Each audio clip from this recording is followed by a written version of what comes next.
Bonjour à tous, si vous aimez vous informer et savoir ce qui se passe un petit peu partout dans le monde, surtout faire le Congo ça, je vous invite à faire comme moi et abonnez-vous sur Colimedia TV, notre chaîne, et likez, partagez les vidéos et surtout restez connectés.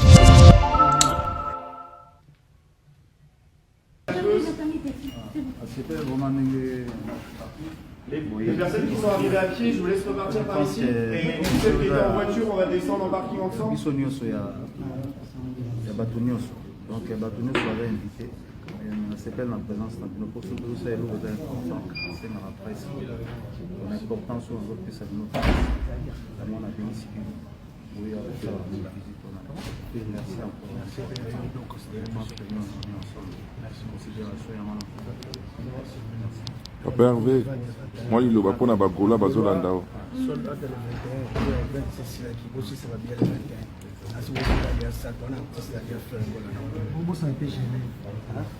Papa Hervé, moi il va. Les 15 jours, ça non les 20 ans, les 21. Puis toujours qui est malé malembe. Le 15 juin. Donc voilà, donc on est ensemble dans 3 concerts, on a je pense qu'il va vouloir. Mouvement, bientôt. bientôt. Bon, toi c'est là-bas. Merci. Mais toi c'est là une fois qu'on a question quand même.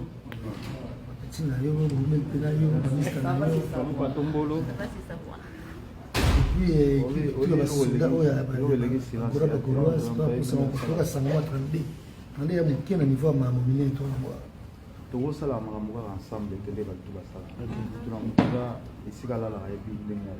Ah oui, on se dans la conception de il déjà prêtre, il y a ça maman to comme bien à 100 200 on a capacité là.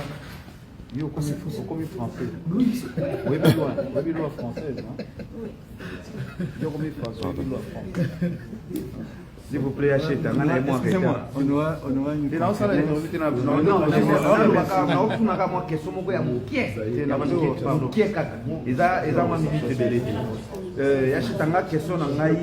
souci par rapport à Noko Liandi, je vous présente Noko Liandi, Molobeli Abamama, défenseur Abamama. Tout le monde a biso ba concert, tout le monde a ba réalité, ba artiste, ba ya, ba ensemble, ba concert na bango.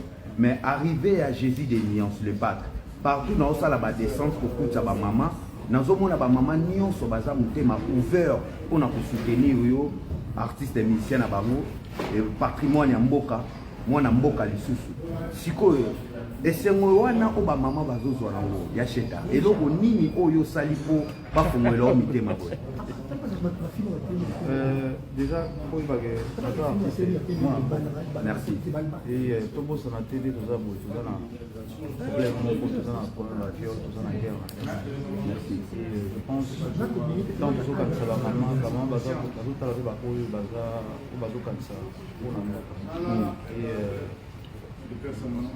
je pense que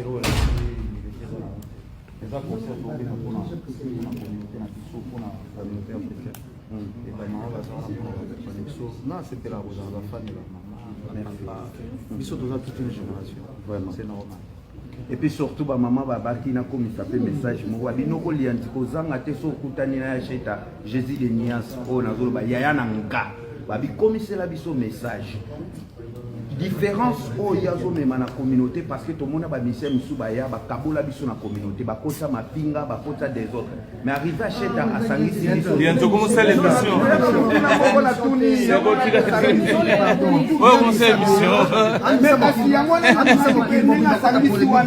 Les émissions c'est bon. Arrivé na une salle que ba maman ba sangani. Oui, je vais pas citer le nom des gens. Mais dans le lobby qui est arrivé là, il s'engage. Voilà. Il y a une salle là-bas. Voilà. Le 21 salle est à conférence. Moi je vais raccompagner parking et puis je vais raccompagner au parking dans tous les autres.